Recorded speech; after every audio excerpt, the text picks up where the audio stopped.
River Runs Through It is Robert Redford's third film as a director, following Ordinary People and the Milagro-Beanfield War. It's a thought-provoking story of great charm, set in Montana in the early part of the century. Okay.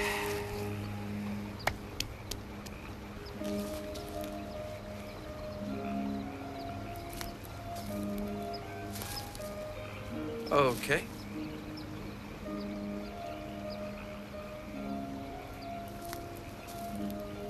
They're both marvels.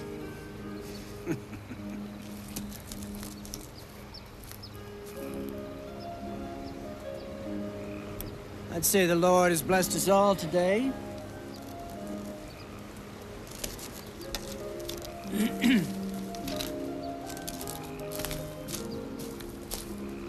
just that he's been particularly good to me. It must be particularly gratifying for you to see A River Runs Through It not only on and made, but I mean doing well, because I mean I gather you had great trouble first of all acquiring the screen rights, and then even more trouble raising the money. Is that right? Yes, it's true. Difficulty obtaining the rights because the author, first of all, he was in his 80s. It took him 40 years to write the book. It took him 40 years to cough up this deeply personal story because of the pain and the burden he was carrying. That created a certain ambivalence that he didn't give up easily. And so there was that sort of courtship period that went on for, well, 5 years, really, about 5 years. So it was tough. It also was a project, because of its nature, that didn't fit the current formula of films that are essentially sort of running Hollywood. I mean, Hollywood is a business. That's what it is. Make no mistake about it. So since that's what it is, you can imagine the reaction to that storyline. And the tough thing about it was that all the themes that are in the film, the core of it, its strength, its dramatic strength, very, very hard to explain. So I thought this is going to be tough, because really the best way to explain this film is going to be to see it.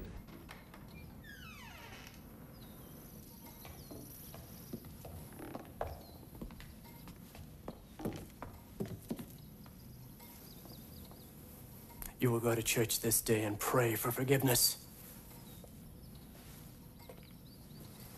Your mother spent the night sick with worry. Did you give any thought to her feelings?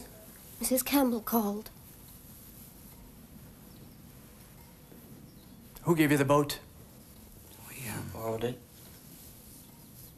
Borrowed. Boys, what have you done? You seem, as a director anyway, almost perversely to have chosen subjects that are not obviously commercial. If you're going to commit a year and a half of your life, which is what it takes to direct and conceive and direct and edit a film, then you better pick something that really is going to have a full commitment and a lot of passion. You know, I'm just not the kind of director that can just phone it in or do only a part of it. And so I just happen to be very intrigued by the idea of trying something that's either impossible or appears to be impossible or just plain tough. So the idea of taking something that appears not to work and finding the human element in it that you can work and get at it if you can do it. I mean, sometimes it doesn't work, but if you can do it and bring it out so that the audiences have a kind of an emotional accessibility to the subject, that's very appealing to me.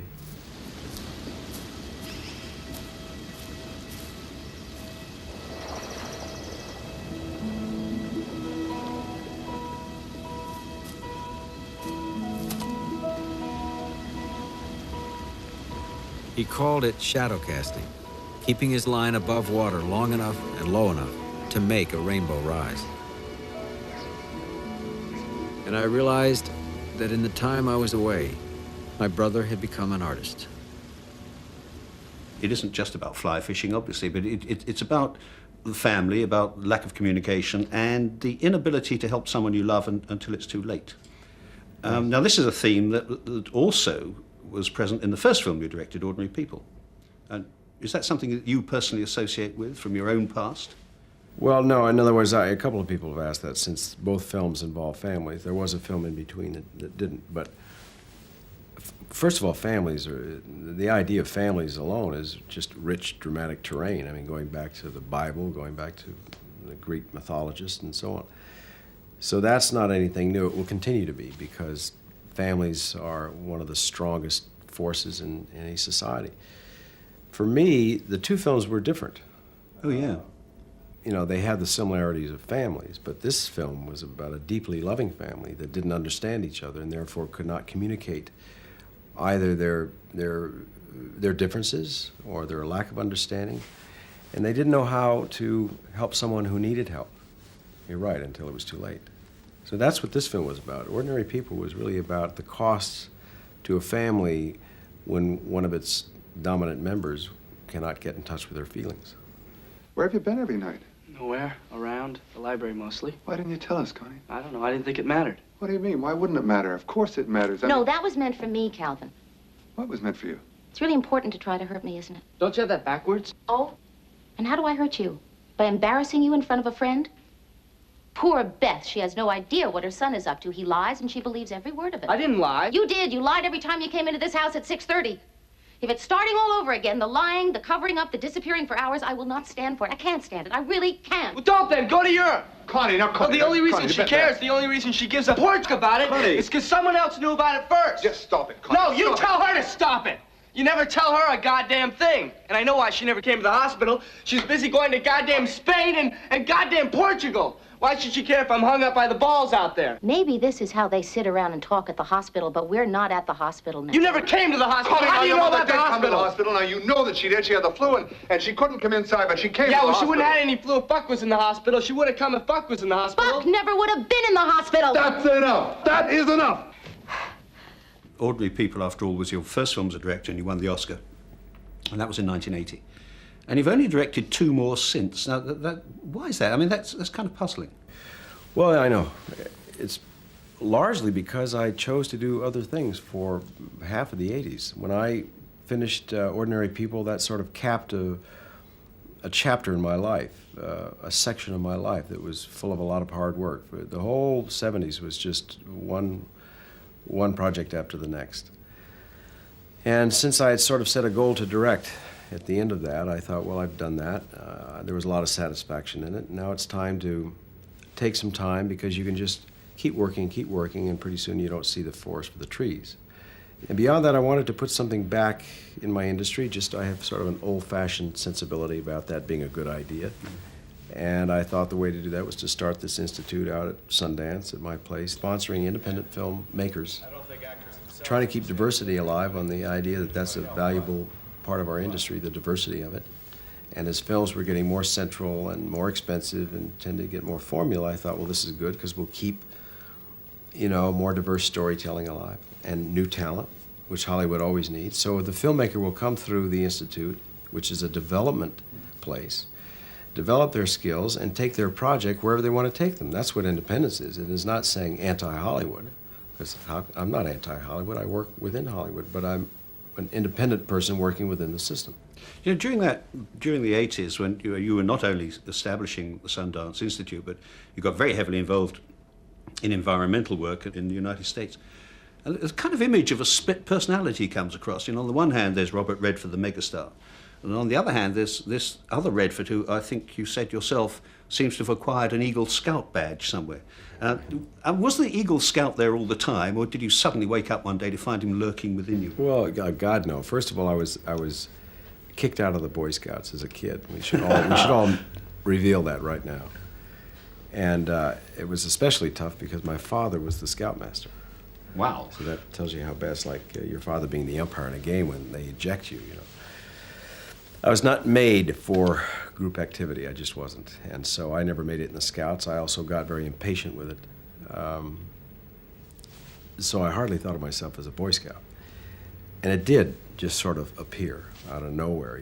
I spent a good deal of my early life getting over the idea that I was bad, and trying to get around the notion that I was doing a lot of bad things, at least a lot of wrong things. So suddenly to find this sort of image emerging, it was puzzling. It was, first of all, kind of humorous, and a lot of my close friends got a big kick out of it. And then it got disturbing because, the tendency to stereotype. And sometimes this stereotyping can become like barnacles on a ship, or it can sort of calcify your work.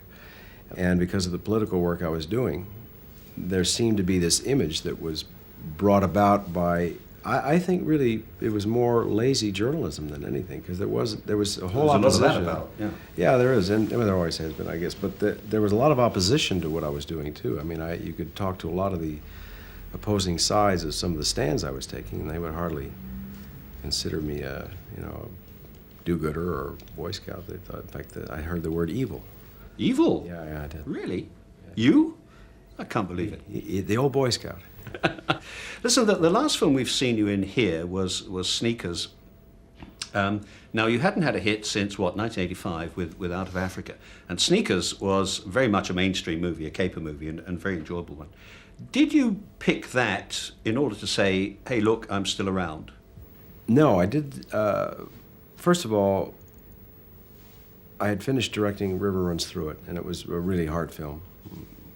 Believe it or not, it was a really tough film to direct. It was made in 10 weeks for very, very little money. And I had worked really 7 days a week and wanted some relief from that kind of the strict path that I'd been on. Secondly, I was intrigued by this. I wanted to do something light, light comedy, because I'd done that once in the theater. So every now and then I liked the idea of doing comedy. Not mindless comedy, but something with a point to it. And this was exactly that. It was Hollywood at its best in terms of light entertainment. It wasn't threatening in any way. It wasn't going to cause a lot of debate. On the other hand, and it was a very smart script. I like that. I mean, I'm attracted to a smart script. And it happened to also be about an issue. There was sort of a shadow of an issue that I thought was really good, which is the question of what the new age that we're living in, the information age, is going to do. How is it going to shape our lives for the future? That, I thought, was a very legitimate and good question. But essentially, it was just having a good time, and it was a great cast. It was really great. Who is this, please? It's my dime. I'll ask the questions. Who are you? Well, let's say my name is Mr. Abbott. True. They made the second leg. Mr. Abbott, are you interested in C-Tech astronomy? I'm interested in all kinds of astronomy. Cute. They've got the satellite in Tokyo. These guys are good. I need to know if you're someone who can make a deal. Go on. Can you deal? Yes. True. They're across Transcom. You've got about 20 seconds, Bish.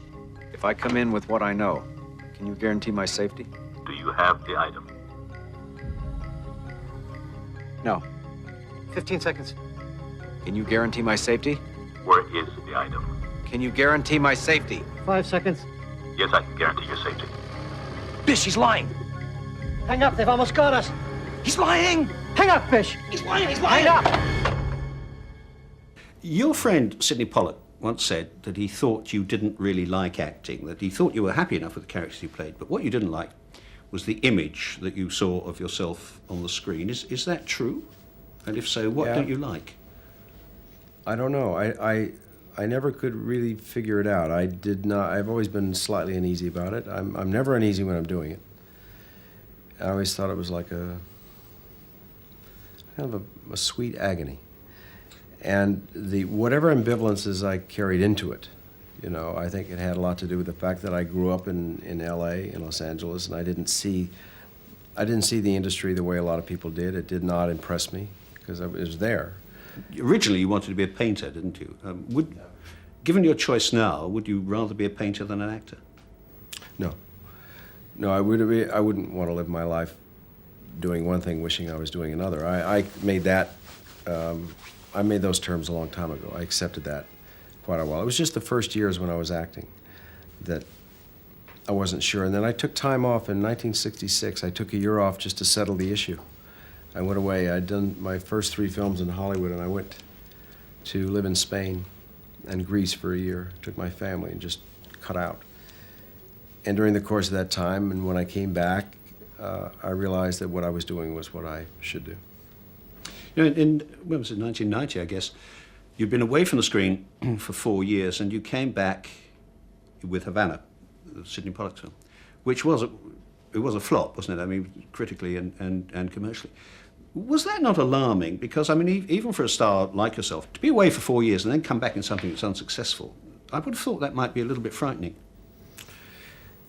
It wasn't frightening as much as it was disturbing. It was, of course, it was disappointing, because who likes to, put that kind of effort into something and not have it be received well? And it was, pretty well rejected by everybody. I was surprised. And I wasn't surprised that people couldn't accept the story. For some people, I think the story was weak or whatever. And when Sidney came to me with the project, it was really Sidney's project.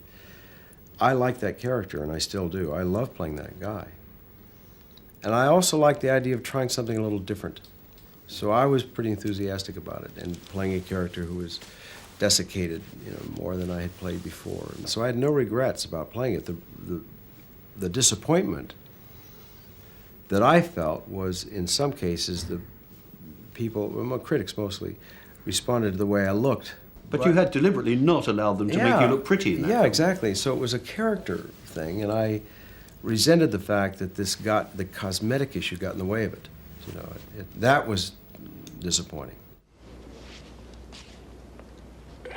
I knew this old hustler when I was a kid. And he showed me how he had this diamond sewed into his arm by a doctor. So when I was in Yokohama, I bought a diamond and I had a Jap doctor do it.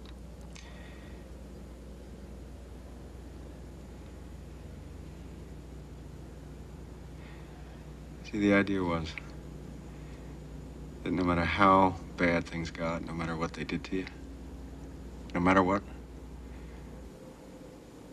you'd still have this last chance. You'd always have this diamond.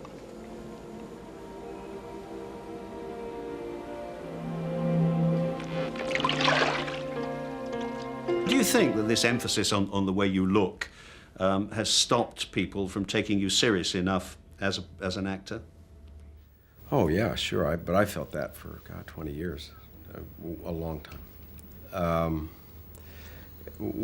Ever since the first large success where there's a tendency to want to classify you, which is the way it is, at least in my country, there's a great need to classify people or to type people. And when a great success comes, then you're right away, you get typed. So you have to fight to keep it from happening. And it's clear it's not changed. In fact, it's worse than ever. I made a film about it. There was a whole project called The Candidate that was simply about that. The fact is, the question that was asked is how do we get people elected in our country? And the answer that was inherent in the piece was we do it by cosmetics and not substance. So there I was playing this character that was making this point, and then to be a victim of the same issue was that, it's a paradox. Going back to Sidney Pollack, you've made 7 movies with him, which obviously is not coincidental. But why Sidney Pollack? Why have you worked with him so often? Well, it was just a relationship that started way early on, and we became friends. Clear back in 1965, and he and I had actually been actors together in a film in '61, a little black and white film that no one ever saw. We became friends, and then we would take each other projects through the years. He took me The Way We Were. I took him 3 Days of the Condor. I took him Jeremiah Johnson. He would take me, out of Africa. So there was just a very good relationship that developed early on. It was a very collaborative, very close one. And we thought enough alike to make working easy, and we thought enough differently to make it interesting. And, one of those you mentioned, Jeremiah Johnson, that, I believe, is the one that you're most pleased with, isn't it? Jeremiah was a very personal film having to do with wilderness and nature and what it was like to really live in nature. And it was a classic, really a great American tale about early America, and I thought that was great. I also liked the fact that it was inside a character. You gradually got inside. Also, it was another film that was not supported by the studios. They didn't see it, and it was very hard to get made. And Sidney and I had to really take big cuts to get it made, and we made it up where I live in Utah. And then after the film was made, I liked it when I saw it. I thought this is the film we wanted to make, and it felt good. It sat with the studio for 1.5 years without being released because they just didn't know what to do with it. Yeah. Wayne's right. But he'll just run as soon as we step out of these trees. Trick to it. Walk out on this side of your horse. What if he sees our feet? Elk don't know how many feet a horse have. No, you damn fool. Slide her up over the saddle.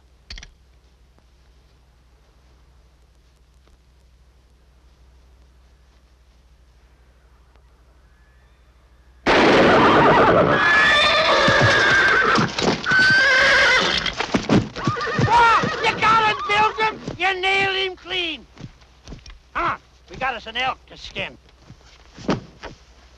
Well, you had a marvelous spell between, what, 1969 and 1979, when you made, I think, 15 movies. And there was Butch and Sundance, which must be a big film in your career. Yeah, sure. It was the most fun of anything I'd ever done. And that was really, I suppose that was the one that boosted you to big stardom, wasn't it? Yeah. Yeah. So I imagine you're grateful to it for that. Sure. And then you went on, of course, after that, and to act again with Paul Newman in The Sting. Have you ever thought of working with him again? I have. I don't. You know, it beats me since Hollywood's so formula-oriented. I mean, you would have thought that somebody would have come up with a script that we could do, but no one ever has. And we have always wanted to do something together. I mean, we're friends and we like working together, but it's never come around. But of those films, those two that I mentioned, All the President's Men, are they also kind of milestone films in your career? I mean, would you look back on those with particular pride? Oh, yeah. Oh, yeah. That was a tremendous milestone because it was so hard to... Again, you were going against such odds because everyone thought no one wants to hear about Watergate. It's a dead issue, and you're tackling the issue of investigative journalism, which is even worse. So... And it took 3 years to make, to really get to the screen. And you were dealing with historical fact, and you had to be very careful. And so that was a big milestone, yeah. But what kind of roles are you going to be looking for in the future? Are you still going to be the romantic leading man? I don't know. That's not been a reason for choosing a role. I choose the role in terms of the character and what the framework the character's in terms of a situation. I don't think there's anything wrong with heroes, mind you. I remember reading once, well, Redford only plays heroes.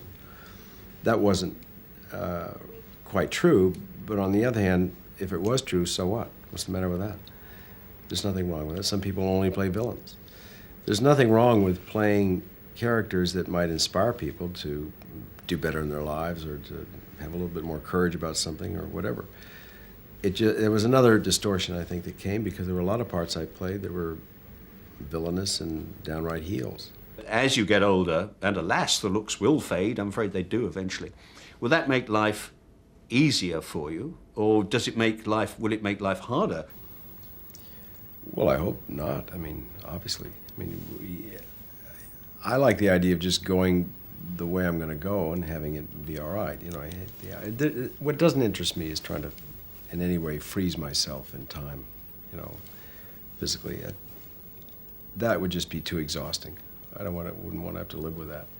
Also, I like the idea of what happens to people as they get older because they carry with them their life's experience. When you start surgically altering it too much, you remove what your life is. That doesn't appeal to me very much. And again, if it hurt the work, sure, I would be disappointed in that. I think America is pretty much of a youth culture, and there's an obsession with youth and looks that is disturbing. Maybe it'll just take having to get older before it'll get out of it. I don't know. Well, getting older hasn't harmed Paul Newman a great deal, has it? For instance. Well, Paul is senile. He's gone. I'd heard that. He's completely gone. It's very sad. He looks okay, but don't try to talk to him. I'm glad you warned me. I was thinking I might don't try to talk to him. You'll look bad. Yeah. He speaks well of you too, of course. He can remember? Yeah, Paul's doing great. Kid, the next time I say let's go someplace like Bolivia, let's go someplace like Bolivia. Next time. Ready? No, we'll jump.